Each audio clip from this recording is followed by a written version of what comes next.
Dear student, good morning. तो chapter चल रहा था माइक्रोब्स इन ह्यूमन वेलफेयर। इसमें हमने microbes in household products, microbes in industrial products उनको बनाने के लिए, इसके अलावा उसमें चल रहा था एंटीबायोटिक्स, ये सब करवा दिया था। आज हम बात करेंगे microbes in sewage treatment. Microbes in sewage treatment. तो माइक्रोब्स इन सीवेज ट्रीटमेंट की बात करें तो सबसे पहले हमें समझना होगा व्हाट इज सीवेज। सीवेज क्या होता है? तो sewage house hold based water of cities and town. जो हाउस होल्ड बेस्ड वाटर होता है, चाहे वो सिटीज का हो या टाउन्स का हो, उसको हम क्या कहते हैं? It becomes known as sewage. तो ये जो सीवेज है, सीवेज में वाटर जो होता है उसमें ह्यूमन एक्सक्रीटा होंगे, साथ ही साथ human excreta are the major components of sewage along with other organic matter like food particles। आप जानते हैं खाने पीने के भी पार्टिकल्स उसमें हो सकते हैं। इसके अलावा pathogenic microbes and various toxins are also a part of sewage. उसमें टॉक्सिन्स भी होंगे, माइक्रोब्स भी होंगे, ये सब होंगे। तो इनको रिवर्स या वाटर बॉडीज में डिस्पोज ऑफ करने के पहले इनका ट्रीटमेंट होना जरूरी है। क्या होना जरूरी है? ट्रीटमेंट होना जरूरी है। और treatment is done in sewage treatment plants. किसमें करते हैं हम? सीवेज ट्रीटमेंट प्लांट, जिनको शॉर्ट में एसटीपी कहते हैं, जिनमें इनके द्वारा सीवेज का ट्रीटमेंट किया जाता है। और जो सीवेज ट्रीटमेंट प्लांट होते हैं उनमें 2 स्टेप में ये ट्रीटमेंट होता है, सीवेज ट्रीटमेंट। पहला जो होता है उसे हम प्राइमरी ट्रीटमेंट कहेंगे। तो प्राइमरी ट्रीटमेंट में क्या होगा? फिजिकल रिमूवल होगा लार्ज एंड स्मॉल पार्टिकल्स का, और ये 2 तरीके से होगा, एक तो सेडिमेंटेशन के through as well as by filtration. जो सॉलिड्स सेटल डाउन कर जाएंगे उनको हम प्राइमरी स्लज कहेंगे, और जो सुपरनाटेंट जो होगा उसको बोला जाएगा इफ्लुएंट। इफ्लुएंट को बाद में क्या करेंगे? उसको subjected to the secondary treatment. जो इफ्लुएंट बचा है, जैसे यहाँ ये फिगर बना है, इस डायग्राम के थ्रू आप समझ सकते हो डोमेस्टिक सीवेज हुआ। जो डोमेस्टिक सीवेज वाटर जो है, सबसे पहले क्या किया? फिल्ट्रेशन किया। फिल्ट्रेशन से क्या हुआ कि जो फ्लोटिंग डेब्रिस जो थी, जो कूड़ा कचरा जो था वो रिमूव हो गया। सेडिमेंटेशन में क्या हुआ? जो हैवी ग्रिड जो है वो रिमूव हो गई, और ये जो बना वो हो गया प्राइमरी स्लज। अब जो सुपरनाटेंट बचा उसका नाम हमने क्या लिया? इफ्लुएंट है। अब इफ्लुएंट को एरेशन टैंक में भेजा जाएगा, फिर सेटल टैंक में भेजा जाएगा। जैन फ्लॉक्स जो होंगे ऊपर के वो सेटल डाउन हो जाएंगे। अब इसके बाद ये बोला जाएगा एक्टिवेटेड स्लज।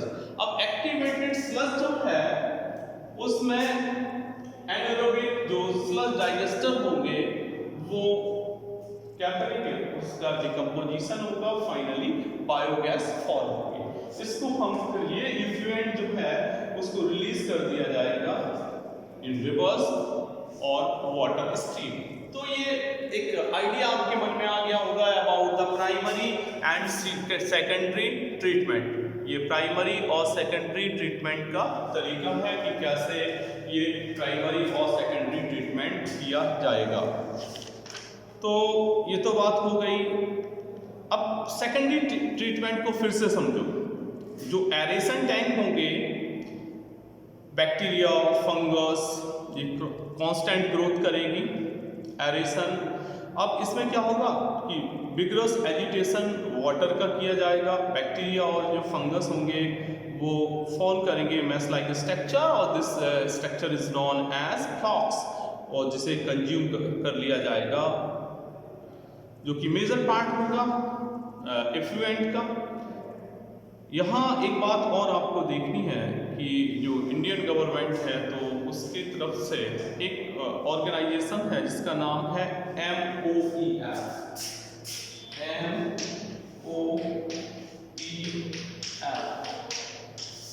तो MOEF का पूरा नाम समझो।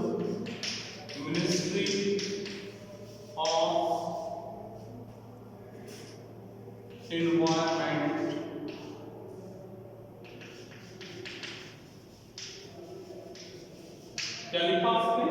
Ministry of environment and forest. N का मतलब क्या हो जाएगा? Forest and forest.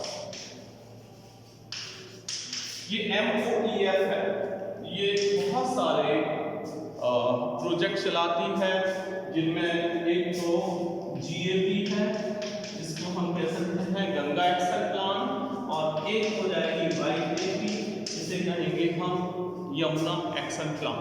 ये मेजर प्रोजेक्ट हैं।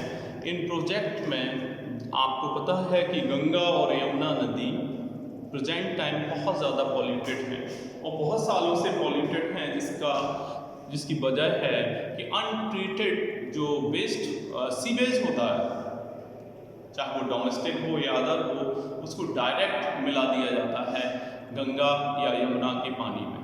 रिजल्ट क्या होता है? रिजल्ट ये है कि जो वाटर है, वाटर हाईली पॉल्यूटेड हो गया, बहुत ज़्यादा उसमें पॉल्यूशन है। तो उसके लिए क्या किया गया है? जो MOEF, ये इम्पोर्टेंट है ना, इसे याद रखना कि what is the full name of MOEF। तो full name of MOEF is ministry of environment and forest. अब इसके जो प्रोजेक्ट्स हैं, मेजर इसका वर्क किस पे हुआ है? इसका हुआ है गंगा एक्शन प्लान पे and as well as Yamuna action plan. ये गंगा और यमुना एक्शन प्लान ध्यान रखना। तो इन्होंने क्या किया है कि हमारे जो कंट्री में जो पॉल्यूशन जो है, चाहे वो गंगा नदी का हो या यमुना नदी का जो वाटर पॉल्यूशन है, उसको कम करने के लिए, उसको ख़त्म करने के लिए इन्होंने वाटर ट्रीटमेंट प्लांट लगाए। क्या लगाए?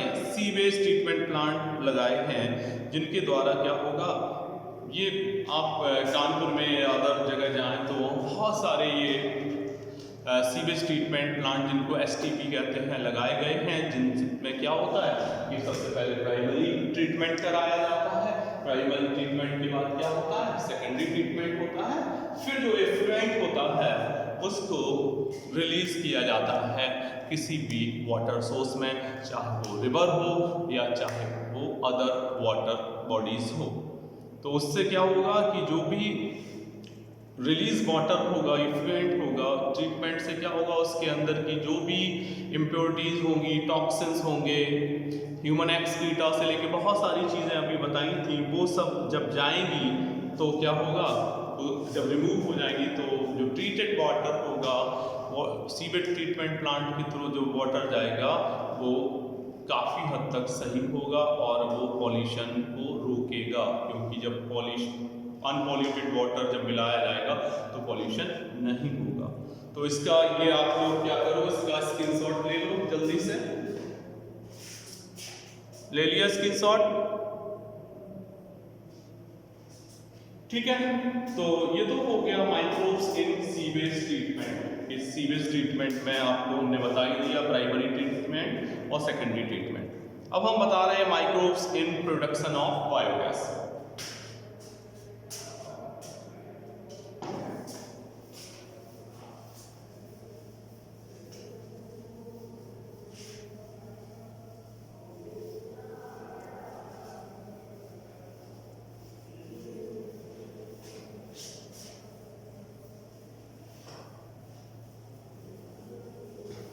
Microbes in production of biogas. Microbes in production of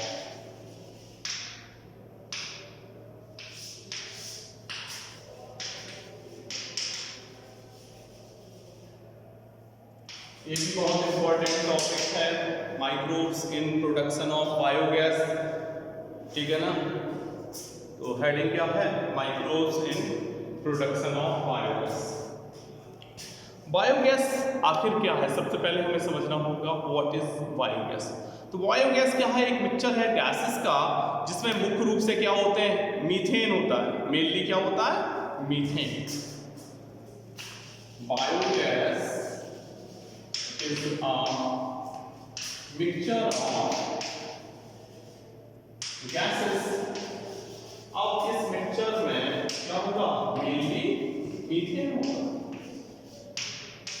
methane का फॉर्मूला सब लोग जानते ही होंगे, क्या होता है CH4, ये है मीथेन। इसमें मेनली बायोगैस में कौन सी गैस होती है, मीथेन होती है। इसके अलावा अब ये जो मीथेन गैस होती है वो प्रोड्यूस होती है माइक्रोब्स के थ्रू, चाहे वो मैथनोबैक्टर हो, जिन्हें मैथनोजेंस कहते हैं। मैथनोजेंस में कौन आएगा, मेनली जो बैक्टीरिया काम करता है उसको कहते हैं मैथनोजेंस, में मैथनोबैक्टर है। और ये जो मीथेन है यही फ्यूल के फॉर्म में काम करती है।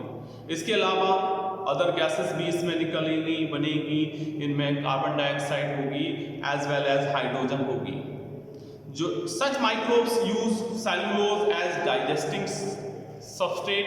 ऐसे माइक्रोब्स क्या करेंगे कि जो सेलुलोज होगा वो डाइजेस्टिंग सबस्ट्रेट जो होगा उसको ये डिकम्पोज करेंगे and they produce methane along with carbon dioxide and hydrogen. तो जब उनका उसको डाइजेस्ट करेंगे तो अल्टीमेटली क्या बनेगा, मीथेन बनेगा। मीथेन के साथ कार्बन डाइऑक्साइड बनेगी और हाइड्रोजन गैस बनेगी। बायोगैस जो होती है वो एनारोबिक बैक्टीरिया जिन्हें मैथनोजेंस कहते हैं, जब वो सेलुलोजिक सबस्ट्रेट्स पर अपना एक्शन करते हैं तो क्या बनती है, बायोगैस बनती है। तो यहाँ एक याद रखना है, मैथनोजेंस।